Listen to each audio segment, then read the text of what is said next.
민수기 7장 84절부터 89절 말씀 마음을 집중하시고 함께 읽어보시겠습니다. 이는 곧 제단에 기름 바르던 날에 이스라엘 지휘관들이 드린 바 제단의 봉헌물이라. 은쟁반이 12이요 은바리가 12이요 금그릇이 12이니 은쟁반은 각각 130세겔 무게요 은바리는 각각 70세겔 무게라. 성소의 세겔로 모든 기구의 은이 모두 2400세겔이요 또 향을 채운 금그릇이 12이니 성소의 세겔로 각각 10세겔 무게라. 그 그릇의 금이 모두 120세겔이요 또 번제물로 수송아지가 12마리요 수장이 12마리요 1년 된 어린 수장 12마리요 그 소제물이며 속죄 제물로 수염소가 12마리이며 화목제물로 수소가 24마리요 수장이 60마리요 수염소가 60마리요 1년 된 어린 수장이 60마리라. 이는 제단에 기름 바른 후에 드린 바 제단의 봉헌물이었더라. 모세가 회막에 들어가서 여호와께 말하려 할 때에 증거계 위 속죄소 위에 두 그룹 사이에서 자기에게 말씀하시는 목소리를 들었으니 여호와께서 그에게 말씀하심이었더라. 아멘. 7장 89절까지 있는 긴 부분의 말씀이지만은 이 구조는 단순하다고 말씀드렸어요. 네, 여기 보면은 그 성막을 제작한 후에 하나님께 드리는 봉헌식 가운데 그들 전체 12지파가 여기에 다 참여하는 것이에요. 그래서 유다 지파, 그 선봉에 서는 유다 지파로부터 그 12지파가 하루에 하루씩, 그러니까 12지파니까 12일 동안에 하나님께 봉헌물을 드리는 이런 일종의 제사, 그런 것을 이제 여기 기록하는 내용이죠. 그래서 어제 대표적으로 유다 지파에 관해서만 그 말씀을 나누었고, 또 전체 12지파가 똑같은 패턴으로 이루어지기 때문에 그를 다 할 수가 없어서 이제 오늘은 그에 이어서 결론 부분에 해당되는 말씀으로 이어가는 것입니다. 근데 여기 오늘 읽은 말씀을 보시면은 거기 각 12지파들이 각각 했던 것이 앞에 다 기록되어 있잖아요. 그런데 오늘 읽은 말씀은 전체 총계에 관한 말씀이에요. 그러니까 이 각각 12지파에 대한 말씀을 기록했을 뿐만 아니라 오늘 읽은 말씀은 전체에 관해서도 이제 그 총계를 낸 것이죠. 합산을 하는 거예요. 여기 오늘 그래서 제목을 모두 각각 이렇게 정한 것입니다. 여기 84절을 보시면은 그 제단에 기름 바르던 날에 이스라엘 지휘관이 드린 바 제단의 봉헌물이라 그랬죠. 근데 여기 중요한 세 가지 그릇이 있었어요. 은쟁반, 은바리, 또 금그릇. 그런데 그것이 전체로 보면 12이라는 거예요. 그러니까 12이라는 얘기는 각 지파마다 하나씩을 드렸기 때문에 전체로 합산하니까 그것이 12개가 된 거예요. 은쟁반도 12개요 은바리도 12개요 금그릇도 12개라 그랬습니다.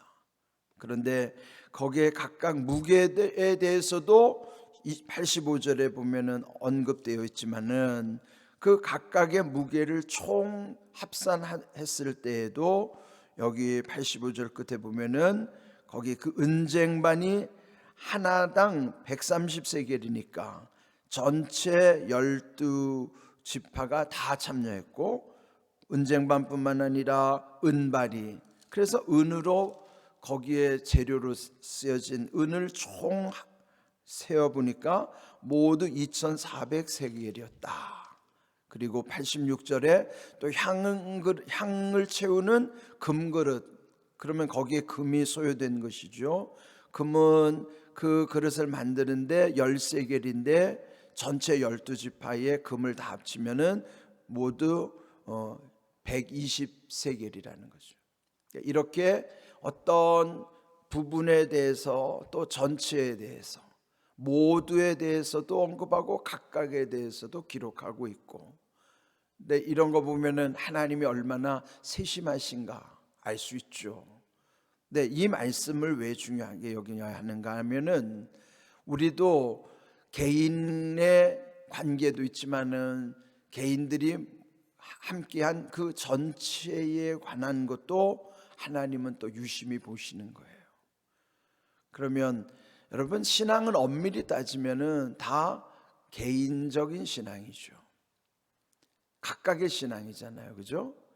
우리가 한 가족을 이루고 산다 하더라도 그 집이 다 구원받는 것은 각각의 믿음으로 구원을 받는 것이지, 거기에 그 가정을 전체로 봐서 그 안에 구원 못 받을 사람이 있어도 다 구원받게 하는 게 아니란 말이에요. 구원받는 믿음은 다 각자가 소유해야 하는 거예요.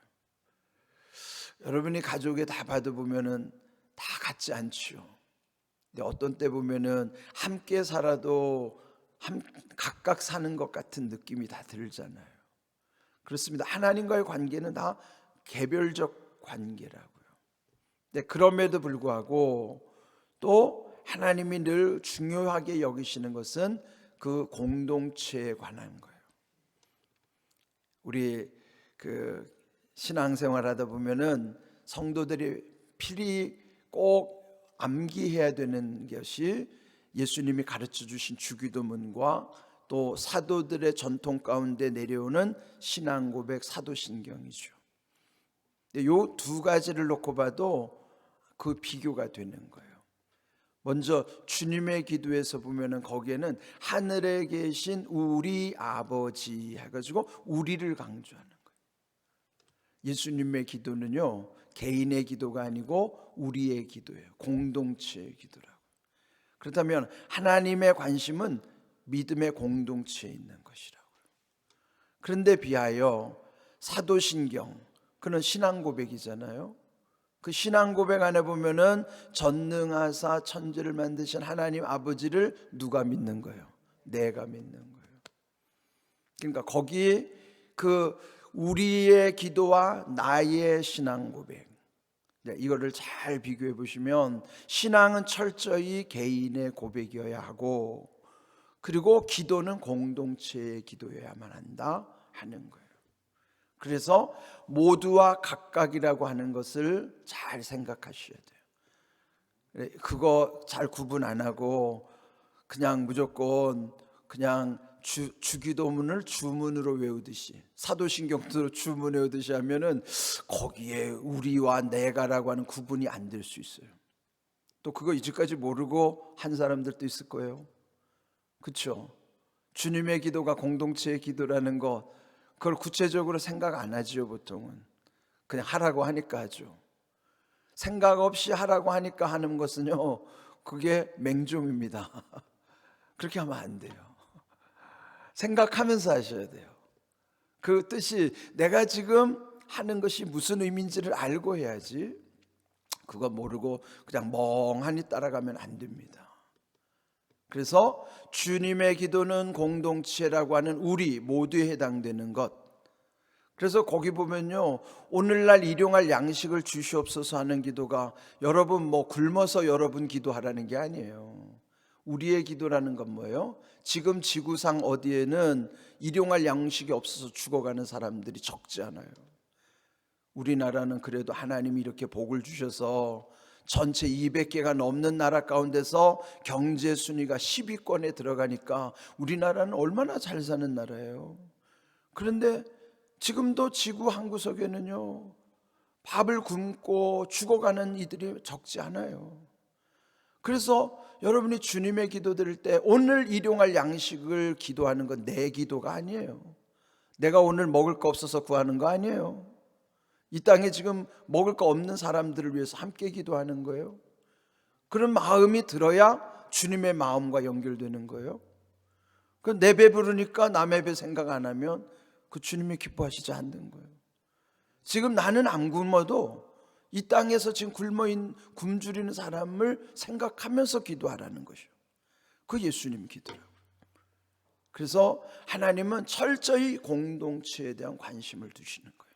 그래서 우리가 중보해야 되는 것은 나를 위한 기도가 아닌 나 외의 모든 이들, 또 이 우리가 기도하는 것처럼 지극히 작은 한 사람, 거기서부터 기도가 시작돼 가지고 또 이 강서구와 서울을 넘어서 민족과 세계를 품는 게 이게 다 우리에 속하는 기도예요. 왜요? 하나님의 관심이니까요. 그래서 하나님 아버지의 마음 가지고 우리를 위해서 기도해야 되는 거예요. 전체를 위해서 기도해야 되는 거예요. 왜요? 그 전체가 하나님의 나라를 향해 하기 때문인 거예요. 하나님의 나라를 이루어가는 것은 개인이 그 속에 있지만은 이 우리라고 하는 공동체를 위해서 간구하는 것입니다. 그에 비하여 주님의 기도에서는 사도신경에서는 그는 사도들의 신앙 고백으로부터 지금까지 우리에게 이어져 오는 것이에요. 그 사도들의 신앙이 이어지지 않고 그거를 고백하지 않는 곳이 이단이라고요. 이단들은 사도신경 고백 안 해요. 그러니까 이게 두 가지가 굉장히 중요한 우리들의 신앙이에요. 주님의 기도를 믿고 함께 주님의 기도를, 그거는 그냥 암송하는 게 아니에요. 내가 기도하는 거예요. 그 기도 속에 내가 들어온 거예요. 내 기도라고, 내가 그렇게 기도하는 거야. 우리 모두를 위해서, 전체를 위해서 기도하는 거예요. 그러나 신앙의 고백은 철저하게 개인의 고백. 그거를 잘 생각하셔야 돼요. 내가 믿습니다요. 내가 믿습니다. 그래서 오늘 이 주신 말씀에도 보면은 하나님의 관심이 그 12지파에 속해 있는 개인에게도 있지만은 전체에 관한 것이기 때문에 모두에 해당하는 것과 각각에 해당하는 것을 구분하고 있다 하는 것입니다. 예수님은 이렇게 우리와 이런 관계를 맺으신다는 사실을 기억해 하셔야만 하는 것입니다. 그래서 거기 88절에도 보면은 거기에 소요되는 제물, 그 앞에서 보면 87절에는 번제물, 소제물, 속죄제물, 화목제물까지 거기에 다 모두가 드리는 것을 함께 기록하고 있는 것입니다. 자, 이제 마지막 89절을 보시면은 그 봉헌 것을 다 마친 다음에 모세가 회막에 들어가서 여호와께 말하려 할 때에, 그 봉헌 마치고 회막이라고 하는 곳에 들어가. 회막이 뭐예요? 회라는 것이 만난다는 뜻이에요. 회, 만나는 막이란 말이에요. 그러니까 만남의 장소. 그 회막에 들어간 목적은 하나님께 말씀을 드리고 싶어서. 무슨 말씀을 드리고 싶었겠어요? 하나님 명령하신 대로 우리 12지파가 이렇게 다 했습니다. 그 말씀 드리려고 하지 않았을까요? 그런데 모세가 말하기 전에 하나님이 먼저 말씀하시는 거예요.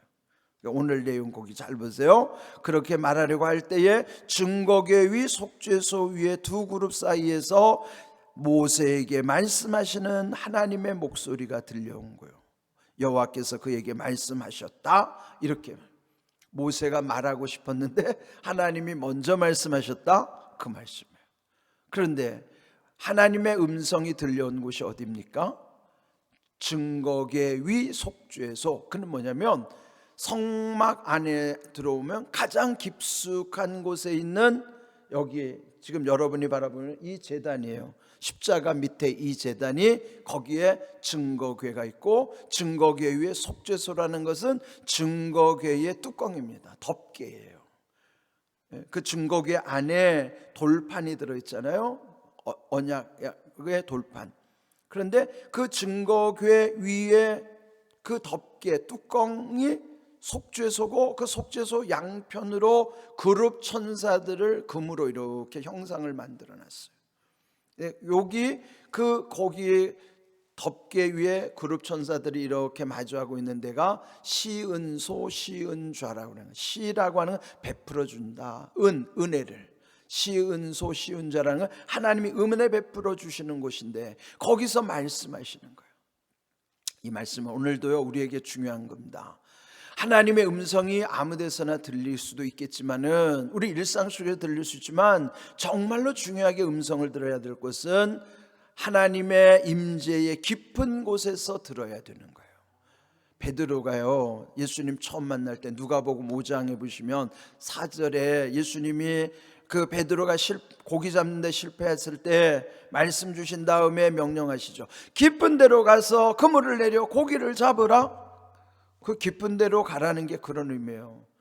우리가 깊은 데 들어와야 돼요. 깊은 곳이 여기에 증거기에 위에 시은소에서 하나님의 말씀 주신 것처럼, 우리가 하나님의 깊은 말씀을 들으려면, 또 깊은 곳에서 우리 인생에 그물이 내려지려면은 영적으로도 깊은 곳에서부터 우리 그물을 내리고 깊은 곳에서 들려오는 주님 음성을 들어야 된단 말이에요.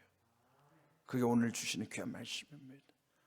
시간이 없어서 다 알 수는 없지만은 그런 귀한 말씀을 우리 마음에 새기고, 내가 말하는 것보다 중요한 건 하나님의 말씀이 들려지는 게 더 중요하다는 사실, 이런 귀한 은혜를 마음에 새기시고 늘 하나님과의 온전한 관계 속에서 늘 우리가 말씀 따라가는, 지난 주일처럼 그 오라마, 모든 오라마, 판 오라마를 따라가는 말씀의 환상 가운데 살아가는 삶 되기를 주님의 이름으로 축복합니다. 아멘.